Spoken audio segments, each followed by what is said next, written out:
This is going to be video number 8 of our Year of Hive Management series. We are winding up at the end of June. Going to be harvesting honey first week of July, starting that weekend as at the end of June, 1st of July. We like to harvest our honey through the first week, maybe second week of July. Most of our nectar is done by that time. We will have a little bit spotty through the early part of July, but for the most part it's finished up. We like to pull honey at that point, even with a little bit of spotty flow coming in later, because that will help get a little feed back on to the hives, because we pull all of the supers, all of the honey off. Got the bees pushed down to a single box in the bottom. Those little spots of flow after we pull honey helps to put some food back in that bottom brood box where they're at, and helps them along a little bit. We will start feeding at that time too, but those little flows are a big help.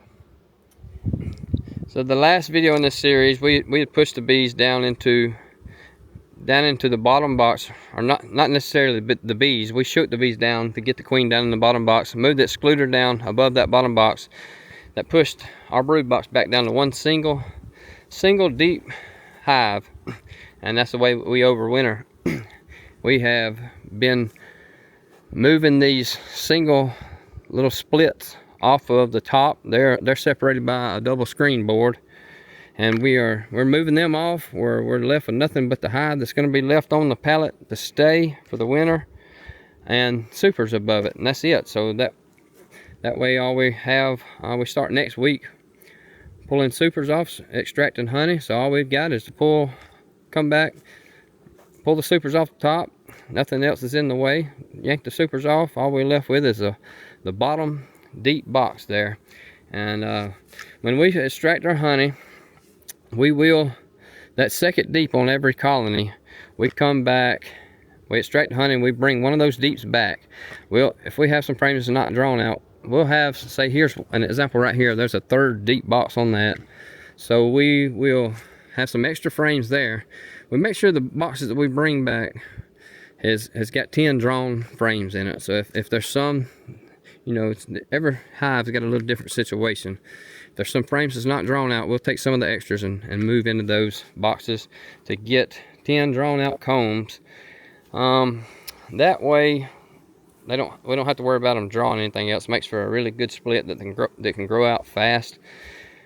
When we pull the supers, we will leave the excluders on every box on the bottom, and come back and set that emptied out, extracted out box of comb back on top of that excluder. The reason that we leave those excluders on and set that second deep back on is because as soon as the flow is over with, we extract honey. That extracting our honey, pulling supers off, that's the end of our season. That is really the end of anybody's season. Anything from that point on, some people will pull some honey in the fall, but we don't. But mostly anything you do from that point on, when you extract honey, is basically preparing for the next season. You're overwintering, you're getting your hives ready to overwinter, but that is preparing for the next spring. So anything you do from that point on is starting a new season, and that is what we're doing. Leaving those boxes on, we're making splits from the time we pull supers up through early August, and those splits are overwintered. And just like what you've been seeing, the way we've been managing through this springtime, over a double screen board over that bottom colony. So that's what we're doing with those second deeps on. There's an abundance of bees in these big, tall, strong hives. There's a great abundance of bees that's going to be pushed down into that one single deep box on the bottom, and that's a good resource to use to make splits with. You split above that excluder with your brood above that excluder, and you've got a lot of bees that's going to move up onto those frames. So when you come back and replace it with a double screen board, you've got a really good population of bees to get started with that split.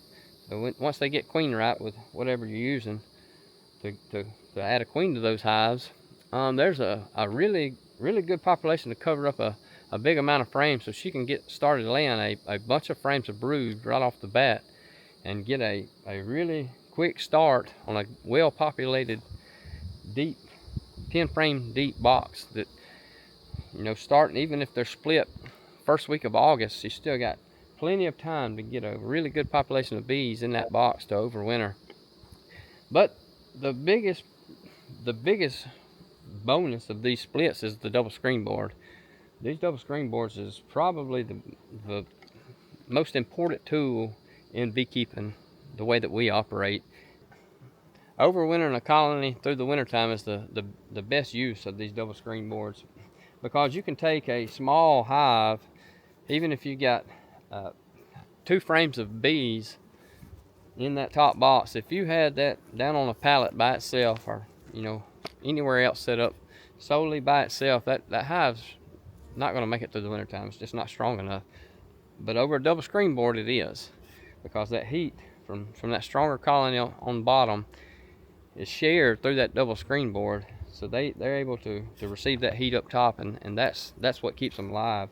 They're actually able to rear more brood that way, because it don't take as many bees in there to cover the brood up to keep that brood warm, because that box stays warmer because of the heat rising from the colony below. So it's a really good thing to use to get some splits overwintered on.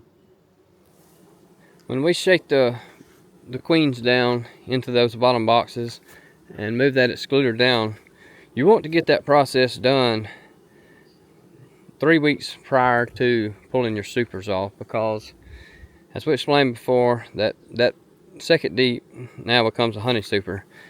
But if you do it inside of 3 weeks, you may still have larvae in those frames in that second deep, and that can be a problem when you start extracting honey. So you want to get that excluder moved down at least 3 weeks prior to extracting honey. That way any eggs that's in that second deep will be turned into larvae, capped, and emerged before you extract your honey, before you pull supers off. So here in the end of June, all we have left to do is what yards we have left that's got the colonies left on top. We are going to move those out onto new yards. We'll go through each yard. Before, we haven't been in them since we added a queen cell the last time. Since we pulled our split out last time and added a queen cell. So before we pull them off the pallets, we'll pull the top off, reach down in the middle of the brood nest. You can usually tell when you open these up if they got a good population of bees. They will usually be queen right. This one's got maybe a frame of bees, so it is most likely that it is not queen right. They will have a stronger population of bees if they get queen right.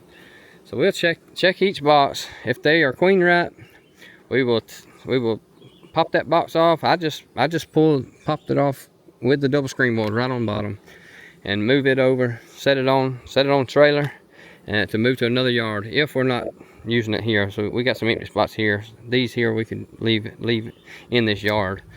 But if we are moving them, just pop it off. Use the double screen board as a bottom board till we get them to the new yard. And we get to the new yard, I just set it right on the pallet with that double screen board on to keep from disturbing the bees anymore before they have a chance to settle down. So I just set it on the pallet with the double screen board as the bottom. Wait till the next day or so. We'll come back, pop the double screen board off, and put a bottom board on, or either set it on a pallet if that acts as our bottom board. But try to create as little disturbance as possible when we move them. If they're, after pulling it off, of course, we just stick a top back on the hive. If they are not queen right,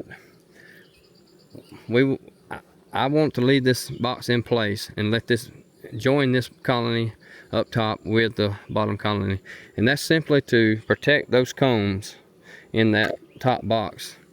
If you pull them off and just try to store them right now, you've either got to protect them from wax moths in some way, or leave them on the hive and let the bees protect them. So it's much easier at this point just to remove the double screen board out of the way, leave the box in place, and let it join this colony. And when we pull supers off, that'll be pulled with the rest of the supers. And when we store supers and extra deep boxes of drone comb, we will take action at that time to protect those boxes from wax moths, and it'll be stored with the rest of them at that time. But for now, we just pull the double screen board and join it with that colony. That allows those bees to be added to those other colonies, and any honey that's in them will be extracted. If they're not queen right, you know, at this point, there's definitely not going to be any brood left. Any brood from the split that we originally made will be emerged out, so we don't have to worry about that either. So that's how we'll handle that situation. Here's a colony that I pulled that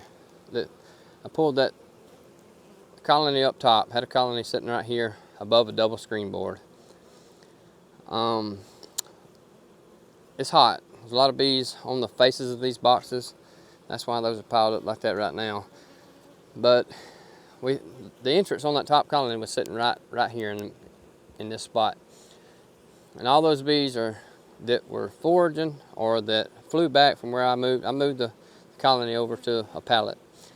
Now all those bees that are flying back are going to be landing on the face of this box looking for the old entrance. So, and we're fine with those foragers leaving. All we want is the queen, the brood, and those nurse bees moving with that colony. That's all we need to get that colony for them to be successful. They're going to repopulate those foragers quickly and do just fine. But those foragers that was from that colony, we want them added back into this box, because they're gonna, this last week or so before we pull supers, they're gonna help add more honey into those boxes before we pull. And there's also going to be a bigger population to be in these boxes when we make splits. They're going to remain in the bottom box, but we can take more bees into the split and still have a bigger population in the existing colony. So it helps to add those foragers back. The way that we do that is just simply that old entrance was right here. I just moved down. You can prop the top up like that, and they'll go in to the top right there. But that's a little bit too much room, in my opinion. This late in the season, the flow's coming to an end. That's too much room to guard. Could have a big robin problem at this point in the season. So I make as small of a crack as possible. I like to just move the box back here close to where the entrance was. This is plenty close enough. Just make a small crack in the box, and those bees will all go in, start using that for an entrance. And they will adjust to this colony. They'll start going in and out of this opening and out of the bottom too. But they'll acclimate to this colony, and when we pull supers, they will just move down in the box. But that's how we get those bees back into this box. It's just making a small opening there. So as I said, we'll start feeding as soon as we pull the supers off. So right now as we're finishing up moving these hives off the top, we're also preparing our feeding equipment. We use a cap and ladder feeder in the bottom hives, and the splits on top, we use a bucket on top of those to feed. So we're preparing those buckets and mixing tanks and things like that to get ready to start feeding next week. But we're also keeping an eye on supers here through as we finish up this last week or so of June. Got a little bit of a tallow flow still going on. It's pretty well over with. There may be a few trees here and there that they're hitting. We got a little sumac coming in. Not much. It's mostly over with. But we'll keep an eye on those supers. If we have any that's completely filled out, we'll add a box on. It's a little bit late to be adding foundation. They'll get some frames drawn out maybe, but not any more honey stored up in them. that is basically all that we're doing at this point to finish up our season. And I'm gonna pull honey, end up our season, and then we'll start fresh the week after that, making splits. We'll make up a few starter colonies and start grafting this weekend and have some cells ready for the splits to begin in 2 weeks. So that's it. We'll start another video up in this series, and when we pull honey, and show you how we start those splits for the fall.